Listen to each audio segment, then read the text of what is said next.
은퇴 후 편안하게 여유로운 삶을 꿈꾸며 일생 동안 연금을 준비해온 사람들은 많습니다.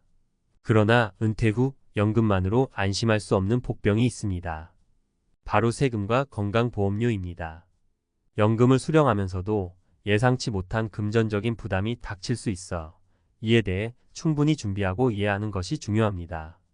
이번 글에서는 세금과 건강보험료가 연금 생활에 어떻게 영향을 미치는지, 그리고 실제 사례를 통해 왜 이를 미리 대비해야 하는지를 이야기해 보겠습니다. 1. 사례 1. 예상치 못한 건강보험료의 증가. 김영수 가명씨는 60대 초반의 은퇴자로 중견기업에서 성실하게 근무하며 퇴직 이후 국민연금과 개인연금을 통해 노후를 계획했습니다. 하지만 은퇴 후 얼마 지나지 않아 건강보험료가 크게 오르는 상황을 맞이했습니다. 은퇴 전까지는 직장 건강보험에 가입되어 있었기에 비교적 낮은 보험료를 내왔지만 은퇴 후에는 지역 가입자로 전환되면서 연금 수령액과 기타 소득에 따라 건강보험료가 산정되었습니다. 김 씨는 예상보다 높은 보험료 청구서를 받고 충격을 받았습니다. 연금으로 충분히 생활할 수 있을 것이라 생각했지만 매달 건강보험료로 상당한 금액이 빠져나가자 계획이 크게 틀어지게 된 것입니다. 이 사례는 연금 수령 시 세금뿐만 아니라 건강보험료까지 고려하지 않으면 예상치 못한 금전적 어려움에 직면할 수 있다는 것을 보여줍니다. 연금 외의 소득, 부동산 소득 등이 있으면 건강보험료 부담이 커질 수 있다는 사실을 미리 알고 대비하는 것이 중요합니다. 2. 사례 2. 국민연금의 과세와 예상 외의 세금 부담. 이은정 가명씨는 국민연금과 개인연금을 동시에 수령하며 안정된 노후를 기대했습니다.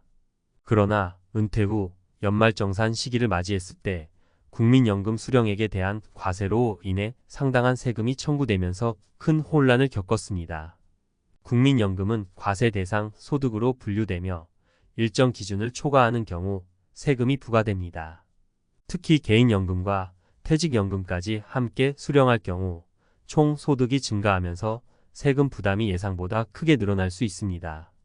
이은정 씨는 이 점을 전혀 알지 못하고 연금 계획을 세웠기에 연말에 갑자기 늘어난 세금으로 생활비를 줄이거나 비상금에서 부족분을 메워야 했습니다. 이러한 상황은 연금 수령 전 미리 세금 관련 정보를 숙지하고 재정 계획에 포함시켜야 한다는 교훈을 줍니다. 3. 사례 3. 세금 및 건강보험료 절감 전략. 박상우 가명씨는 은퇴 후 자영업 소득과 연금을 동시에 가지고 있었습니다. 그는 세금과 건강보험료에 대한 부담을 줄이기 위해 전문가의 조언을 받았습니다. 상담을 통해 그는 일정 소득 수준 이하로 조정하면 세금과 건강보험료 부담이 크게 줄어들 수 있다는 점을 알게 되었습니다. 소득 조정은 연금 수령 시기를 늦추거나 자영업 수입의 일부를 사업 경비로 인정받는 방법으로 이루어졌습니다. 그 결과 박 씨는 건강보험료 부담을 상당 부분 줄이고 연말정산 시 추가적인 세금 부담도 최소화할 수 있었습니다. 이 사례는 전문가의 조언을 통해 소득 조정 및 절세 전략을 미리 세우는 것이 중요하다는 점을 강조합니다. 은퇴 후 재정적 안정성을 위해 세금과 건강보험료를 포함한 총 재정 계획을 세울 필요가 있습니다. 결론. 은퇴 후 연금 생활의 복병인 세금과 건강보험료는 그 영향이 무시할 수 없을 만큼 큽니다. 연금 수령 전부터 이러한 비용을 충분히 고려해 예상치 못한 재정적 충격을 방지하는 것이 필요합니다. 위의 사례들처럼 건강보험료 산정 방식, 국민연금의 과세 기준, 소득 조정을 통해 절세 전략을 수립하는 것이 은퇴 후 재정의 안정성을 높이는 핵심입니다. 미리 준비하고 전략을 세운다면 은퇴 후의 삶을 보다 평안하게 유지할 수 있을 것입니다. 은퇴 후 연금 생활에서 발생하는 세금과 건강보험료 부담에 대한 이야기를 과학적 근거와 이론을 바탕으로 좀 더 깊이 있게 설명해 보겠습니다.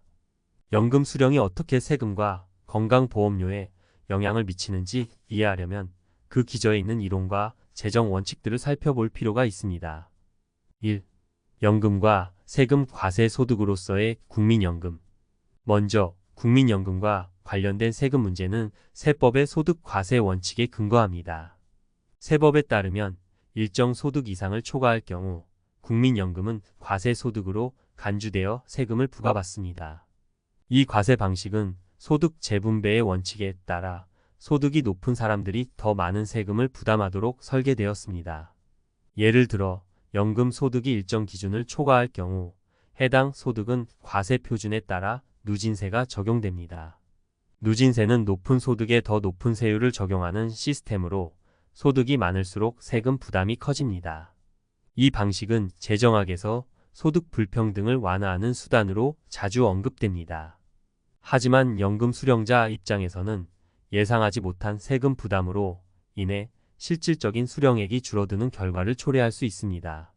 실제 사례로 돌아가서 만약 당신이 국민연금과 더불어 개인연금까지 수령하고 있다면 이 두 가지 소득이 합산되어 과세 표준에 적용됩니다. 소득이 높아질수록 세율이 올라가기 때문에 단순히 내 연금은 세금과 상관없다고 생각했다가는 연말정산 시기에 큰 충격을 받을 수 있습니다. 2. 건강보험료 산정의 과학적 배경. 은퇴 후 건강보험료는 왜 이렇게 높아질 수 있을까요? 그 이유는 건강보험료 산정 방식에 있습니다. 직장에 다닐 때는 회사가 보험료의 일부를 부담하지만 은퇴 후 지역 가입자가 되면 개인이 전액을 부담해야 합니다. 이때 보험료는 소득과 재산을 기준으로 산정됩니다. 건강보험료 산정에는 사회보험의 원칙이 적용되는데 이는 사회적 위험을 분산시키고 모두가 평등하게 의료 혜택을 누리도록 하는 것을 목표로 합니다.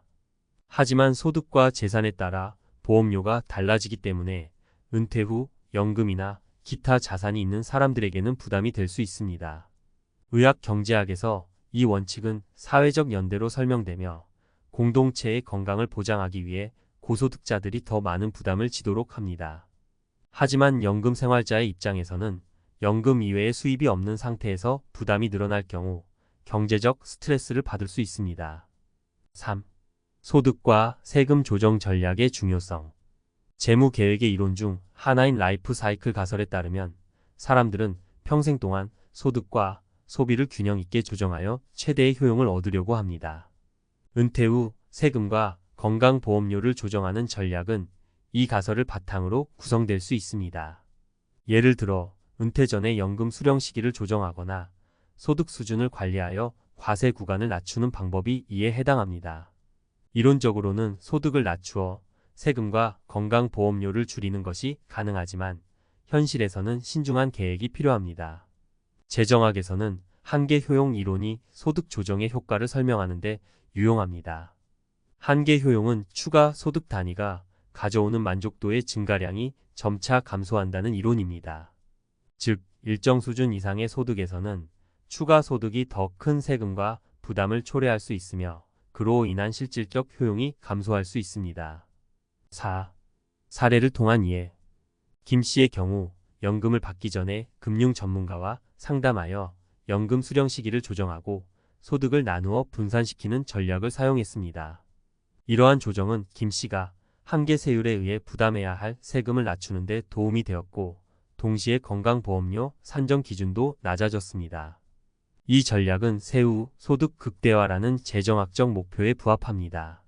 박 씨는 건강보험료를 줄이기 위해 자산을 비과세 금융상품에 투자하는 방법을 선택했습니다. 이 과정에서 비과세 금융상품의 절세 효과라는 이론이 적용됩니다.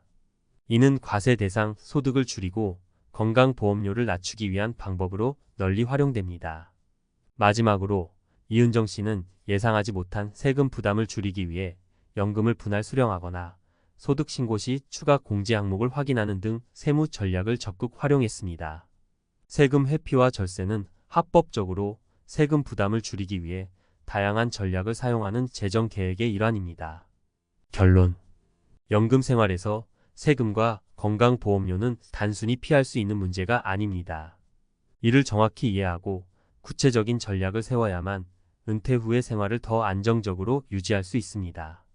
과학적 근거와 이론, 실질적인 사례들을 통해 미리 대비하고 대비책을 세우는 것은 필수적입니다. 세금과 건강보험료의 폭병을 미리 알고 준비하는 것이 노후를 더욱 평안하고 여유롭게 만드는 첫걸음이 될 것입니다.